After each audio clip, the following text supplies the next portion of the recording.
घर में चीजें रखने के लिए जगह नहीं है, घर को कबाड़ खाना बना रखा। स्वामी रामतीर्थ को लेकर गए अमेरिका में एक मॉल में, और वहां दुनिया भर की सारी चीजें थी। जब बाहर निकले तो पूछा क्या है, बोले एक अच्छा सा गोदाम देखने का मौका मिला है। बड़ा सा गोदाम है ये तो गोदाम क्यों कह रहे हो? बोले चीजें भरी हुई हैं, और जो लोग आए थे यहाँ पर वो भी ऐसा लगता है कि गोदाम वाले लोग हैं, अपने घर को गोदाम बनाने के लिए यहाँ आए हैं, जिंदगी को सजाने के लिए कोई भी नहीं आया। जरूरत है या नहीं है, लेकिन सामने दिखाई दे रही, खरीद लो। जापानी लोग इतनी तरह की चीजें बनाते हैं ना,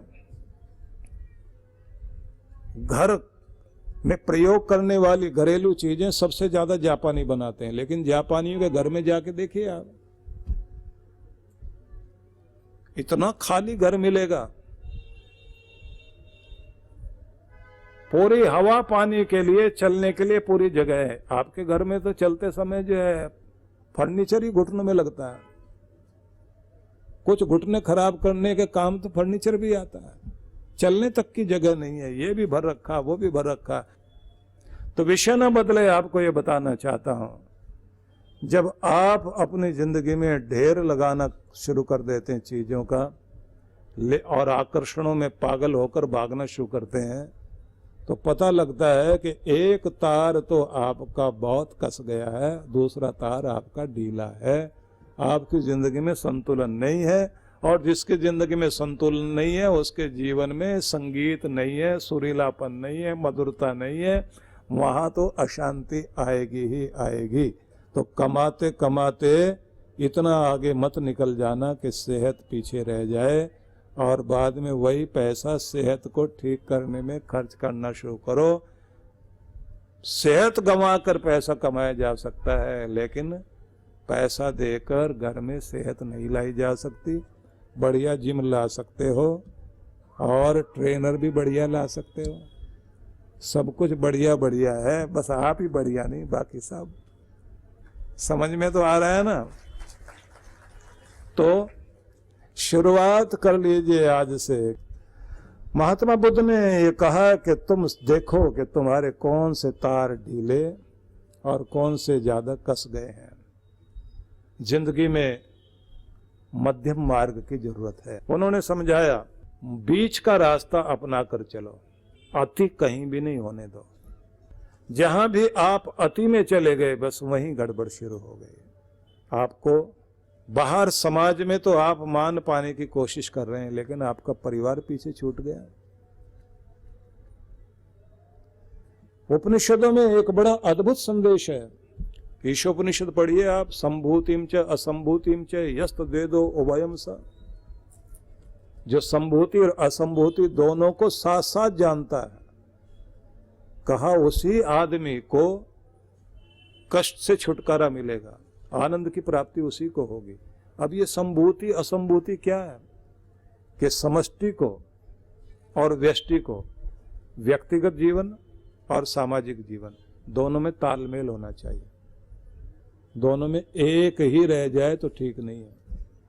महात्मा बुद्ध ने भी कहा कि मध्यम मार्ग चाहिए।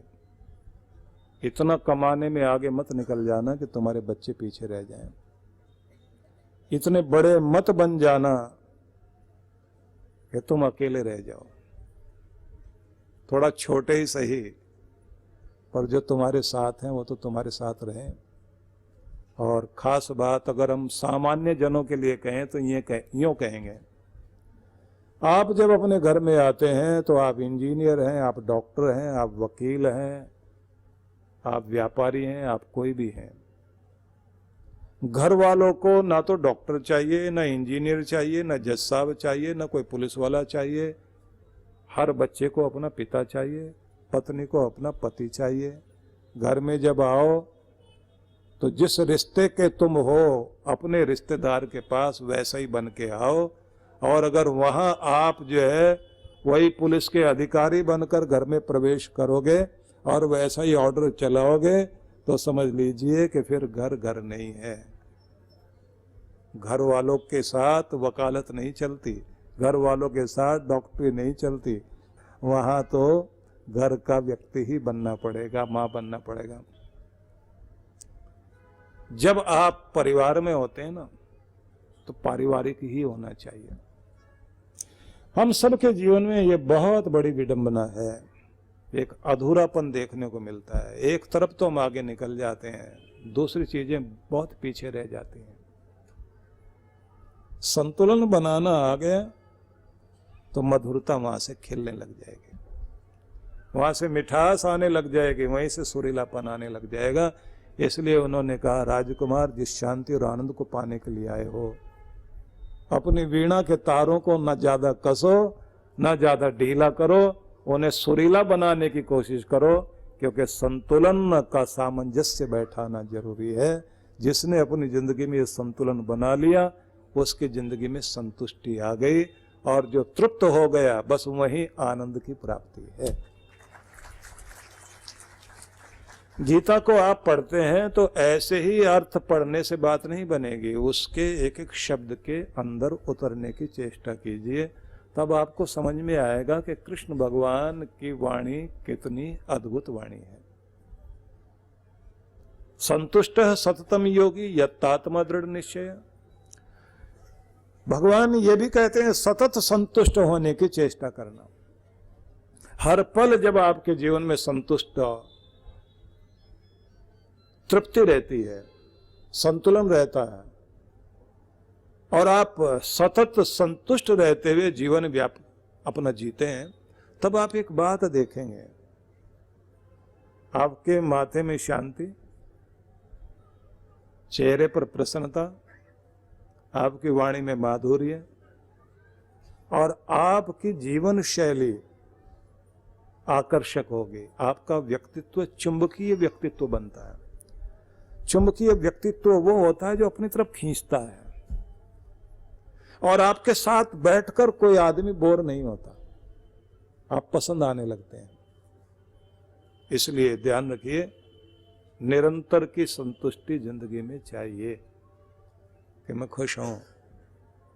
और बात एक और, हमारे से कोई चीजें जो दी गई हैं अगर वो ले ली जाए और उसके बाद हम अपने आप को गरीब, दीनहीन, बेचारा अनुभव करें, तो फिर वो अमीरी नहीं है।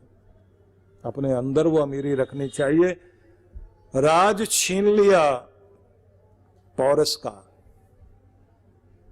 और सिकंदर ने पूछ लिया, अब तुम्हारे साथ क्या व्यवहार करें, क्योंकि तुम हार गए, हम जीत गए। अब जिसको बंदी बना लिया गया और जिसका सब कुछ छीन लिया गया, वो तो मोहताज हो गया दूसरे का, बेबस, लाचार। बोलो क्या सलूक करें।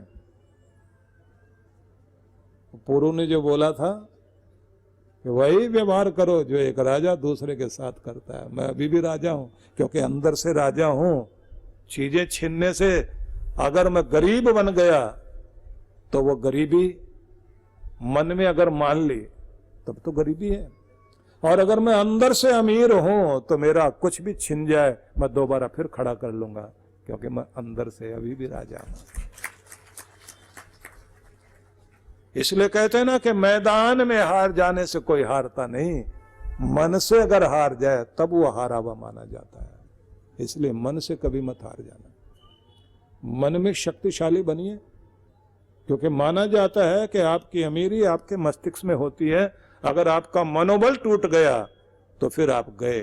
अपना मनोबल बनाकर रखिए, आप फिर शिखर पर होते हैं, फिर ऊपर उठते हैं।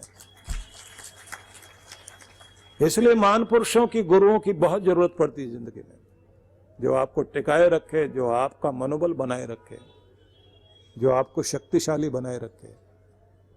बचपन में आप कितनी बार गिरते थे, लेकिन बच्चा कभी भी गिरने को याद नहीं रखता। बड़ा आदमी गिर जाए उसे याद रहता है। बच्चे का ध्यान गिरने पर होता ही नहीं, उसका ध्यान तो उठने पर होता है। और हमारा ध्यान ये, मैं गिर गया, मैं चोट खा गया, मैंने ये, मेरे साथ ये घट गया। ध्यान चोट पर मत लाओ, गिरने पर मत लाओ, मैं इतनी बार गिरा, इतनी चोट खाई। याद ये करो कितनी बार फिर उठाऊं और उठना जानता हूं, गिरना नहीं जानता, उठना जानता हूं। जिसे उठना याद है वो उठेगा ही सही।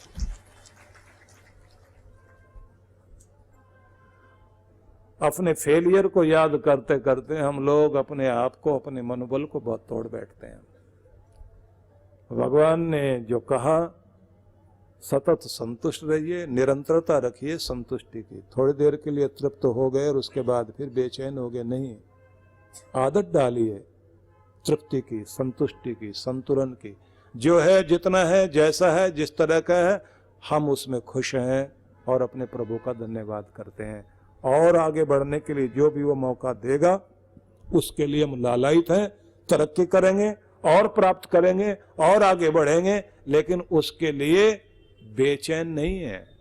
आगे बढ़ने के लिए भावना है, आगे बढ़ेंगे, आगे बढ़ने की चाहत भी है, उन्नति करने की चाहत है, लेकिन अंदर से संतुष्ट बहुत है। और ये बात ध्यान रखना, जो धन्यवाद के गीत गाता हुआ और खुशी मनाता हुआ आगे बढ़ता है उसे और मिलता है। और जो ताना कशी करते करते, भगवान से प्रार्थना करते करते भी कहते हैं, भगवान क्या दिया तुमने मुझे, पड़ोसी के पास सब कुछ है, मेरे पास कुछ भी नहीं, प्रगति रुक जाएगी आपकी।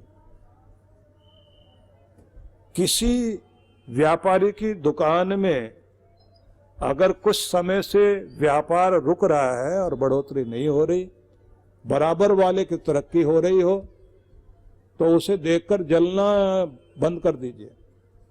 जलने से मिलता हुआ भी नहीं मिलेगा, बल्कि खुश हो देखकर, और प्रार्थना भी करो, संतोष भी महसूस करो कि लक्ष्मी चलते चलते बराबर वाले तक पहुंच गई, अगला नंबर मेरा ही लगने वाला है, कृपा तो होगी। आ रहा है, मेरा भी नंबर आ रहा है। और बराबर वाले से जिसको देखकर जलन होती है, उसके वो गुण देखने की कोशिश कीजिए कि किस आधार पर वो बढ़ रहा है। जलने से कोई भी तरक्की नहीं किया करता। अच्छे गुणों की तारीफ करने से जीवन में अच्छे गुण आया करते हैं। कई लोग कूड़ कूड़ कर, घर में महिलाएं भी अपने आप को और ज्यादा कुरूप कर लेती हैं और ज्यादा अपना होलिया बिगाड़ लेती हैं। जलना भुनना छोड़िए, प्रसन्न रहो, खुश रहो, और किसी से कुछ सीखा जा सकता है, सीखने की कोशिश कीजिए, आप ज्यादा तरक्की करेंगे। इसलिए रोने वाले को जो कुछ है वो भी छीन लिया जाता है, और प्रसन्न होकर धन्यवाद करने वाले को और ज्यादा दिया जाता है, जिससे वो धन्यवाद कर सके। इसलिए आभार व्यक्त करना सीखिए, परमात्मा का गुणगान गाइए, जो दिया गया है उसके लिए संतुष्ट होइए, आभार व्यक्त कीजिए। जो नहीं है उसका रोना रोने बैठेंगे तो जीवन में पाया हुआ भी हाथ से चला जाएगा। तो संतुष्टि जरूरी है। भगवान आगे एक और शब्द कहते हैं, यत्तात्मा दृढ़ निश्चय। हर पल भगवान से जुड़ने की कोशिश करो, उसकी शांति से, उसके आनंद से, उसके प्रेम से और उसकी कृपाओं से जुड़ने की कोशिश कीजिए, और आभार व्यक्त करना शुरू करो। शुक्र है तेरा भगवान, बहुत मेहरबानी है, मैं तेरा धन्यवाद करता हूँ। ये शुक्र मनाना शुरू कीजिए, तो शुक्र मनाने वाले को और कृपा होगी। और अगला शब्द, क्योंकि समय ही नहीं रहा, दृढ़ निश्चय। अपना निश्चय पक्का रखिए, आप पर कृपा होगी। मई अर्पित मनोबुद्धि यो मद भक्त स में प्रिय। जिसने अपने मन और बुद्धि को, भगवान कहते हैं, मुझे अर्पित कर दिया, बस वही मेरा अपना है। बुद्धि भगवान में लगाइए, मन भगवान में लगाइए, वो जतन लगाओ जिससे भगवान के प्यारे कहला सको। इसलिए सुबह शाम भगवान की भक्ति करना वो तो महत्वपूर्ण है ही, लेकिन ये भी कोशिश कीजिए अच्छी तरफ खुद भी चलो, दूसरों को भी चलाइए, दूसरों को भी लेकर आइए। अच्छे लोगों की इस दुनिया को बहुत जरूरत है। अच्छे लोगों का समूह होना चाहिए। दुनिया के श्रेष्ठ, दुनिया के बेस्ट लोगों को एक झंडे के नीचे आना चाहिए। बुरे लोग बहुत जल्दी इकट्ठे हो जाते हैं, अच्छे लोग इकट्ठे नहीं हो पाते। दुनिया के बेहतरीन लोग जब इकट्ठे होते हैं तो दुनिया के अंदर बेहतरीन चीजें हुआ करती हैं। इसलिए आप लोगों से ये प्रार्थना करूंगा, आज जब आप यहाँ बैठे हैं सभी लोग, तो कुछ न कुछ अपने जीवन में संकल्प लेकर जाइए कि आज से मैं अपने जीवन को और बेहतर बनाने की कोशिश करूंगा। और अपनी प्रार्थनाओं का भी तरीका बदल लीजिए। प्रार्थनाओं का तरीका आपका ये होना चाहिए, भगवान से हमेशा एक प्रार्थना कीजिए कि भगवान मेरे जीवन की कठिनाइयों को दूर करने की मैं प्रार्थना नहीं करता, मेरी प्रार्थना तो आपके चरणों में एक ही है कि हर कठिनाई को सुलझाने की बुद्धि मेरे पास हो, हर उलझन को सुलझाने की बुद्धि मुझे आप दीजिए। मैं तुमसे ये प्रार्थना नहीं करता कि आप मेरी उलझनों को सुलझा दें, मैं प्रार्थना करता हूँ ऐसी बुद्धि दीजिए, उलझनों को सुलझा सकूं, कठिनाइयों को आसान बना सकूं, गिरतों को थाम सकूं और आगे बढ़ने की शक्ति मेरी हमेशा मेरे अंदर बनी रहे। तो प्रार्थना करके देखिए, प्रार्थना कीजिए कि परमात्मा तुझसे वो शक्ति मांगता हूं कि मेरे चेहरे की मुस्कुराहट हर पल बनी रहे। मैं तुझसे जिम्मेदारियां कम करने की प्रार्थना नहीं करता, मेरी प्रार्थना ये है कि मेरे कंधे इतने मजबूत कर कि हर जिम्मेदारी को उठा सकूं और मुस्कुरा करके निभा सकूं। प्रार्थना ये भी करो कि मैं नहीं कहता जीवन के कठिन मार्गों को तू आसान बना, जीवन के कठिन मार्गों पर आसानी से चलने का आशीर्वाद तुझसे मांगता हूं कि मैं उन पे आसानी से चल सकूं। तो प्रार्थनाओं के तरीके बदल दीजिए, तब आप शक्ति महसूस करेंगे। और जब आप रोते हुए गिड़गिड़ाते कहते हैं ये वाला दुख दूर करो, वो वाला दुख करो, तो दुख और आ जाएंगे, फिर उसके लिए मांगोगे आप अपने आप को मजबूत करिए ना। वो ताली मांगो, मास्टर की मांगिए जिससे समस्या का हर ताला खोला जा सके। अपने आप को शक्तिशाली बनाइए, अपनी प्रार्थनाओं के ढंग बदल लीजिए। हालांकि हम लोग बुलाया करते हैं, ध्यान की एक विधि सिखाते हैं जिसको कहते हैं प्रार्थना योग, कि प्रार्थना करना भी आना चाहिए। प्रार्थना कैसे करें कि हमारी प्रार्थना मंजूर हो।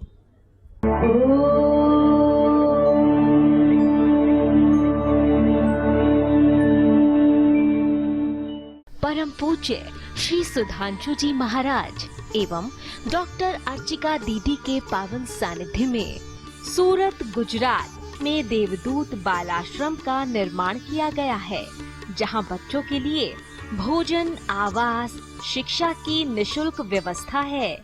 ये बच्चे खेलकूद एवं शिक्षा के क्षेत्र में अपने सफल प्रदर्शन से साबित कर रहे हैं कि विश्व जागृति मिशन एवं पूज्य गुरुवर का आशीर्वाद इन्हें सफल जीवन की ओर ले जा रहा है।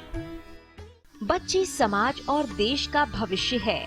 इनके उत्थान के लिए यदि आप भी बाल विकास योजनाओं में अपना सहयोग देना चाहते हैं तो ऑनलाइन डोनेशन के लिए लॉगिन करें www.vishwajagritimission.org।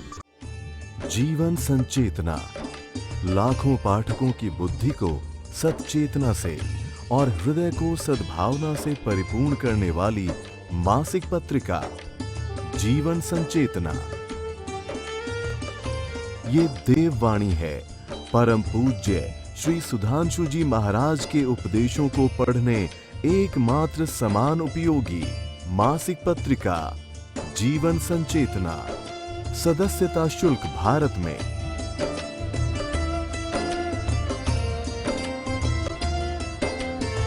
सदस्यता शुल्क विदेश में।